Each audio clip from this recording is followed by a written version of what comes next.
के स्तर को ऊंचा करने की बात हो, चाहे लोगों के आर्थिक स्तर को ऊंचा करने की बात हो, चाहे रोजगार देने की बात हो, चाहे इस प्रदेश के लोगों को प्रदेश के प्रति सोचने का जो एक गौरव उत्पन्न होना चाहिए कि मेरा हरियाणा गौरवशाली हरियाणा, मेरे मन में हरियाणा वासी होने का भाव ये जागृत हो, तो आपको याद होगा हमने एक नारा दिया था, हरियाणा एक, हरियाणवी एक। हरियाणा एक, हरियाणवी एक का अर्थ यही था कि हम सब हरियाणवी बन के सोचें, अपने प्रदेश के साथ जुड़ करके रहें, सारे अधिकार दे। अब आपकी फाइल कोई दिल्ली की तरफ मुंह नहीं करेगी, ना डायरेक्टर के पास जाएगी, ना सेक्रेटरी के पास जाएगी।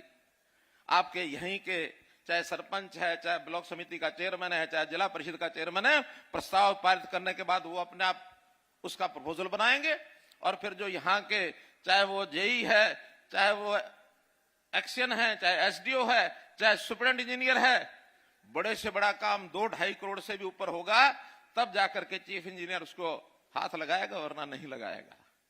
आप ही ने पैसा देना है, काम को जांच लो, और भी आगे बढ़ना होगा, अधिकार बढ़ाने होंगे, पैसा बढ़ाना होगा, जैसी डिमांड आएगी वैसा वैसा बढ़ाते रहेंगे। कोई कमी पैसे के नहीं है हरियाणा सरकार के पास। 1,77,000 करोड़ का बजट था पिछली बार, भरा रहता था, शिकायतें लेके लोग पहुंचते थे, ट्रांसफर की एप्लीकेशन लेके पहुंचते थे। हमने कहा नहीं, आप अपने घर बैठे अपनी बात कहो। सीएम विंडो हमने बनाई, ट्रांसफर के लिए कोई एप्लीकेशन कि जो बेटियां हैं जिनकी शादी होती है तो शुरू में 2-5 साल छोटे बच्चे होते हैं, वो दूर जाना पड़ता है उनको। हमने कहा पहले हमने 10 साल की सीनियोरिटी दी है, इस बार की जो पॉलिसी बनाएंगे इनको और ज्यादा सीनियोरिटी देंगे ताकि पुरुषों के मुकाबले में या बड़ी अधेड़ आयु के जो महिलाएं उठा अगले साल हम ये कर देंगे। विकास के नाते जहां तक बात है, पहले केवल नेताओं के माध्यम से हम उस परिवार पहचान पत्र के हिसाब से डाटा क्या है, 2 करोड़ और 85 लाख, ये है 85 लाख, कुछ हजार आगे हो सकते हैं, ये हमारी आज की पॉपुलेशन है। और 72 लाख, कोई 300 के लगभग, 72 लाख 3,000 के लगभग आज जो है परिवारों की संख्या है। ये लेटेस्ट बता रहा हूं। हर दिन जन्म होता है किसी बच्चे का, वो बच्चे 6 साल से लेकर 18 साल तक स्कूल में जाते हैं, कितने सरकारी में, कितने प्राइवेट में, और कितने बच्चे ऐसे हैं जो सरकारी प्राइवेट में नहीं जाते, परिवारों में नाम दर्ज है। आज भी लगभग 2.5 लाख बच्चे ऐसे हैं जिनका नाम ना प्राइवेट स्कूल में है ना सरकारी में है। अब या तो वो बच्चे पढ़ रहे होंगे जो हमारे बिना रजिस्ट्रेशन के जो स्कूल चल रहे हैं, बिना मान्यता के, या उसमें पढ़ रहे होंगे, या किन्हीं कारणों से नहीं पढ़ रहे, घर में बैठो, जिसको छोटी मोटी दुकान करनी दुकान करे, जिसको मजदूरी करनी मजदूरी करे, लेकिन 8,000 तो न्यूनतम से आगे बढ़ाओ। हम चाहते हैं 180 से ऊपर सारे परिवार हो जाए। ये जो बीपीएल की संख्या है, बीपीएल कोई पैमाना फिक्स नहीं है। आज 180 हमने किया है, हो सकता है 180 वालों को हम ऊपर बढ़ा दें, फिर इसकी और ऊपर मात्रा बढ़ा देंगे। अभी तक 120 थी। तो हम तो चाहते हैं कि प्रदेश के जो गरीब से गरीब लोग हैं उनको सबको कैसे सहायता की जाए। मुख्यमंत्री परिवार उत्थान योजना मैंने बनाई, मुख्यमंत्री परिवार समृद्धि योजना मैंने बनाई। ऐसे सब घरों में, यानी जिनके सिर पर छत नहीं है और 180 से नीचे है, इसके लिए सर्वे चल रहा है।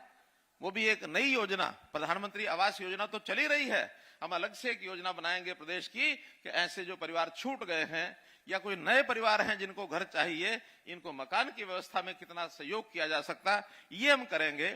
हमने खेल कूद के लिए बहुत के काम किए। आपको पता है कि हमारा प्रदेश हरियाणा जो है सारे दुनिया, पानी भर गया तो उनके तालाब, यानी खेत जो है तालाब जैसे हो गए, और जमीन जो है वाटर लॉगिंग के कारण से बुआई हुई नहीं। तो इस व्यवस्था को पहले ठीक करें, एक एक फसल को देखें। हर साल मुआवजा भी देना पड़ता है।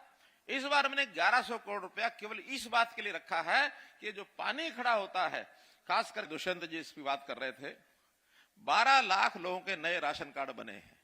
12 लाख परिवारों के जिनके पहले राशन कार्ड नहीं थे।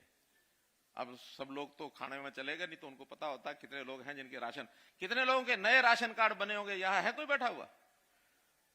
इतने सारे लोग हैं। और कुछ लोगों के राशन कार्ड कटे भी है, मैं इसको भी स्वीकार करता हूं। कटे क्यों हैं? 2011 के बाद किसी ने उसका ध्यान ही नहीं दिया कि कौन परिवार राशन कार्ड लेके बैठे हैं। 1.25 लाख लोग तो ऐसे निकले जो इनकम टैक्स की रिटर्न भरते हैं और करने के बाद वो जो 9 लाख कटे हैं उसमें से 1,58,000 लोग आए कि हमारा गलत कटा है, यानी 7.5 लाख तो आए ही नहीं मुड़ के। उनको पता लग गया कि हाँ वो गड़बड़ जो पहले चलती थी अब चलेगी नहीं। इस 1.5 लाख का फिर घर घर जाकर के हमने सैंपल करवाए हैं। अभी लगभग 1,08,000 का तो निरीक्षण हो चुका है, 50,000 बाकी हैं। उस 1,08,000 में हमें भी लगता है कि चाहे थोड़ी बहुत छूट देनी पड़ती है तो भी उसमें से लगभग 93,000 लोगों के राशन कार्ड दोबारा बना दिए हैं, 93,000 बना दिए हैं। अभी जो 50,000 हैं हो सकता है उसमें भी 20-40,000 और बन जाएंगे। जिसका नहीं बनेगा मानो टाइम के अंदर, और उसको ठीक से हम जवाब भी नहीं दिया, तो उसका हमने कहा कि जनवरी का राशन उसको भी मिलेगा जिसका अभी हमने जांच पूरी नहीं की है। किसी की शिकायत नहीं रहने देंगे। और आज शिकायतों का अवलोकन करना आसान है, ऑनलाइन सिस्टम हो गए, पोर्टल से हर चीज होती है। हमारे विधानसभा में नेता प्रतिपक्ष कहते हैं सरकार ने हर चीज का पोर्टल बना दिया, हर चीज का पोर्टल बना दिया, पोर्टल पोर्टल पोर्टल चलाएंगे, जनता के सुख के लिए चलाएंगे, जनता की शांति के लिए चलाएंगे, जनता के लिए वास्तव में जो गरीब हैं उनको कैसे ऊपर उठाया जाए इनके लिए चलाएंगे मित्रों। तो इसलिए मेरा कहना यह है, ये जो इंटरनेट का स्पीड है, मेगाबाइट्स क्या रहता है वो, एमबीपीएस की क्या विषय है। एक सबसे बड़ी बात तो मैं करने जा रहा हूं कि जो हमारे गांव में पहले कभी ग्रामीण खेल होते थे, ऐसी खेल संस्कृति को बढ़ावा देने के लिए जो बीच में किन्हीं कारणों से बंद हो गए थे, आज मैं घोषणा करता हूं कि इसको दोबारा से हम चालू करेंगे। हर गांव में खेल की प्रतियोगिता, ब्लॉक स्तर पर खेल की प्रतियोगिता, जिला स्तर पर खेल की प्रतियोगिता, इसका एक सिस्टम हमारा ग्राम विकास मंत्रालय बना रहा है। उस नाते से जो हमारी पंचायतें, जिला परिषद और पंचायत समितियां वो इसका आयोजन करेंगी और प्रदेश स्तर पर प्रदेश अपने आप करेगा। तो ऐसा ये खेल की प्रतियोगिता भी इस वर्ष से ये शुरू करने जा रहे हैं। 12 खेल उसमें होंगे। चाहे इस प्रदेश के लोगों को प्रदेश के प्रति सोचने का जो एक गौरव उत्पन्न होना चाहिए कि मेरा हरियाणा गौरवशाली हरियाणा, मेरे मन में हरियाणा वासी होने का भाव ये जागृत हो। तो आपको याद होगा हमने एक नारा दिया था, जीवित हैं, मैं उनको भी सम्मान करना चाहता हूं। सामान्यतः 26 जनवरी पर ऐसे सब बंधुओं को हम सम्मानित भी करते हैं। तो इस प्रकार से उनका जो योगदान रहा देश की आजादी में अविस्मरणीय है।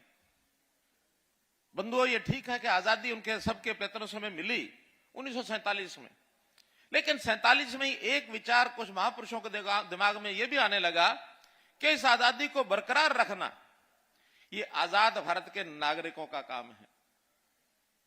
आजादी मिलने के बाद भी बहुत देश आगे बढ़ जाते हैं और बहुत उनकी हालत खराब भी हो जाती है। लेकिन इस देश के जितने भी पुरोधा आजादी के बाद के भी हैं, उन्होंने अपने देश को आगे बढ़ाया है और आज चीजें अपने हाथ में है। तो मैं कहा करता हूं कि उस समय देश के लिए मरने की आवश्यकता थी, लेकिन आज देश के लिए जीने की आवश्यकता, मित्रों, जीने की आवश्यकता है। तो उस नाते से आज हमारे जिम्मे भी पिछले कई वर्षों से इस प्रदेश की बागडोर